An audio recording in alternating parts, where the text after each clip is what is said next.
మన Sunday analysis ఎలా ఉందో కామెంట్ చేసేయండి. అలాగే ఈరోజు సీరియల్ ఎలా ఉందో కూడా కామెంట్ చేసేయండి. ఋషి ఎలా వస్తాడు అనేసి నేను చెప్తాను ఖచ్చితంగా. గుప్పెడంత మనసు ఆడియన్స్కి అంతా ఒక విషయం చెప్పాలి. అదేమనేసి ఇన్డెప్త్ రివ్యూలో తెలుసుకుందాం. ఈరోజు సీరియల్ ఏం జరిగిందని కూడా జస్ట్ అలా టచ్ చేద్దాం అంతే. ఎందుకంటే ఋషి గురించి ఎక్కువ మాట్లాడదాము, ప్రేక్షకుల గురించి ఎక్కువ మాట్లాడతాము. అందుకనే పూర్తిగా చూడండి. కొత్తగా ఎవరైనా చూస్తాను సబ్స్క్రైబ్ చేసుకోండి, బెల్ ఐకాన్ ఆన్ చేసి పెట్టుకోండి, లైక్ చేసి మీ ఫ్రెండ్స్ అండ్ ఫ్యామిలీ మెంబర్స్ కూడా ఈ వీడియో షేర్ చేయండి. హాయ్, అందరికీ నమస్కారం. నా పేరు కిరణ్. ఇప్పుడు మనం మాట్లాడుకుంటున్నాం గుప్పెడంత మనసు సీరియల్. నిన్న సండే అనాలిసిస్ చేశాను. దాంట్లో ఈరోజు ఒక పార్ట్ జరిగింది. ఆ పార్ట్ ఏమంటే, అసలు సీరియల్ని లాస్ట్ అంతా సాటర్డే అంతా శైలేంద్రరాజు చూపించారు, ఈరోజు అంతా మనోజ్ చూపించారు. అసలు ఎందుకు అలా చూపించారు? అప్పుడు కొంచెం ఇప్పుడు కొంచెం చూపించింటే చాలా బాగుండేది అనిపించింది నాకు. మీకు అలా అనిపించింటే లైక్ చేయండి. సరే అనేసి అక్కడికి వెళ్ళిపోయిన తర్వాత సీరియల్ మనం మాట్లాడదాం. సీరియల్ గురించి లాస్ట్లో మాట్లాడతాం. ఇంపార్టెంట్ విషయాలు ఇప్పుడు మాట్లాడేస్తాను మీతో. ఇప్పుడు ఆల్రెడీ మనకి ఇప్పుడు 12:30కి వస్తుంది కదా స్లాట్. 12:30 స్లాట్ నుంచి 6 o'clock స్లాట్కి మార్చారు.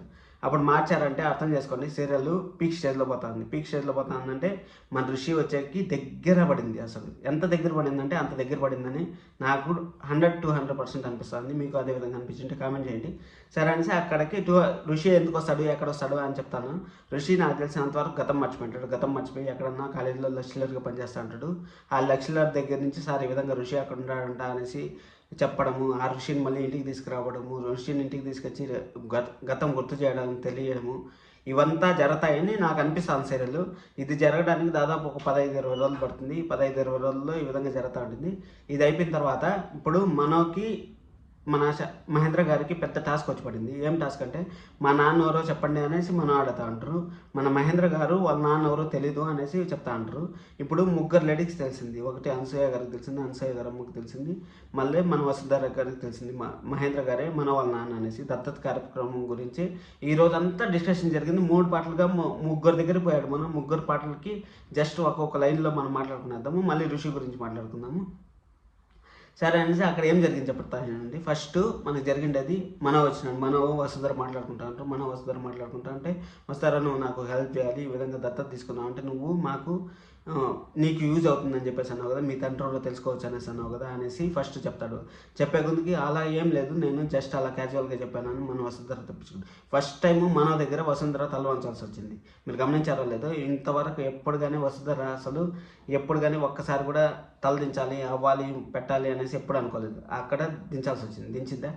దించేసిన తర్వాత అక్కడి నుంచి ఏం మాట్లాడుకుని లేచి వెళ్ళిపోతుంది. లేచి వెళ్ళిపోయిన తర్వాత మన మనగారు గ్రాని దగ్గరికి వెళ్తారు. గ్రాని దగ్గరికి వెళ్ళి వసుధారకు కూడా తెలుసు మా నాన్నవరు, కానీ వసుధార కూడా చెప్పట్లేదు అనేసి గ్రాని దగ్గర మాట్లాడతారు. గ్రాని క్వశ్చన్ చేస్తుంది, నీకు ఎలా తెలుసు వసుధార గురించి అంటే ఏమి చెప్పకుండా వెళ్ళిపోయింది. మౌనం అర్ధంగీకారం అంటారు కదా అంటే, అప్పుడు బామ్మగారు ఒక మాట చెప్పారు, మౌనం అర్ధంగీకారం మాత్రమే, ఫుల్ అంగీకారం కాదు, అప్పుడు ఎలా తెలుస్తుంది అనేసి. ఇప్పుడు బామ్ గారు కూడా కరెక్ట్ పాయింట్ మాట్లాడారు. అక్కడి నుంచి సీరియల్ ఎక్కడికి పోయింది, నెక్స్ట్ ఎక్కడికి పోయింది, ఇంకా మహేంద్ర గారు వీళ్ళు మాట్లాడుకుంటూ ఉంటారు. ఈ విధంగా మన శైలేంద్ర చాలా రెచ్చగొట్టాడు, మనని చాలా ఇబ్బంది పెట్టాడు అనేసి మాట్లాడుకుంటా అంటే ఏం జరిగింది చెప్పండి. మాట్లాడుకుంటా అంటే అక్కడే మనో వస్తాడు. కరెక్ట్గా అక్కడ మనో వచ్చి నేను అదే తెలుసుకుందాం అనుకుంటా ఉన్నాను అనేసి మహేంద్ర గారికి చెప్తారు. మహేంద్ర గారు ఏం చెప్తారు, ఆడ ఇద్దరు ఉన్నారు, తెలిసిన వాళ్ళు ఇద్దరు ఉన్నారు, తెలియని వాళ్ళు ఇద్దరు ఉంటారు. మనో గారికి ఎందుకు మనోకి తెలియదు, ఓకే, మహేంద్ర గారికి ఎలా తెలియకుండా ఉంది అనేసి ఇప్పుడు పెద్ద టాస్క్ అయిపోయింది. మీ మైండ్లోనే అదే రన్ అవుతాను, నా మైండ్లోనే అదే రన్ అవుతాను. అందుకే మన ఇన్స్టాగ్రామ్ ఫాలో అయిపోండి. నేను ఆల్రెడీ సెర్చ్ చేసేది మొదలుపెట్టాను. తెలుస్తా అంటే నేను ఇన్స్టాగ్రామ్ స్టోరీలో చెప్తాను. ఎందుకంటే మనో గారికి తెలియట్లేదు, మహేంద్ర గారికి తెలియట్లేదు, వీళ్ళ ముగ్గురికి మాత్రం తెలిసింది. వీళ్ళ ముగ్గురికి మనో గారికి లింక్ ఏంటి, అసలు వాళ్ళ ప్రమేయం లేకుండా ఎలా జరిగింది అనేసి ఇప్పుడు మనకు పెద్ద మైండ్లో ఉండే డిస్కషన్. కానీ ఈ వారంలో ఈ సాల్వ్ అయిపోతుంది అనుకుంటా. అంటే ప్రామిస్ కూడా తీసుకున్నాడు మనో గారి దగ్గర. ప్రామిస్ తీసుకున్నాడు మహేంద్ర గారి దగ్గర, మీరు నాకు ఇంత హెల్ప్ చేశారు, జైల్లో ఉన్నప్పుడు తీసుకొచ్చారు, కాలేజీలో ఉన్నప్పుడు ఋషి కోసం చేయించిన కడిగి నాకు ఇచ్చారు అనేసి మొత్తం మాట్లాడినప్పుడు మీరే నాకు హెల్ప్ చేయగలరు అనేసి మనో వచ్చి మహేంద్ర గారి దగ్గరే హెల్ప్ తీసుకోవడం, మహేంద్ర గారి దగ్గర హెల్ప్ తీసుకోవడం. మన పేరు ఏముంటుందో కామెంట్ చేసేయండి. ఒకవేళ ఋషేంద్ర, మహేంద్ర, పనీంద్ర అనేసి పేర్లు ఉన్నాయి కదా, మనోకి ఏం పేరు వస్తే బాగుంటుందని కామెంట్ చేసేయండి. ఆ పేరు మన రివ్యూ చూస్తున్నట్టే ఎవరిని సజెస్ట్ చేస్తారని చూద్దాము. సరే అనేసి అక్కడి నుంచి అయిపోయిన తర్వాత మన ఋషి అయితే ఈ విధంగా 100% ఎంట్రీ అవుతాడు. ఎందుకంటే సీరియల్ ఇంకా ఎక్స్టెండ్ చేయాలనేసి స్లాట్ కూడా మార్చారు. అది 100% రైట్.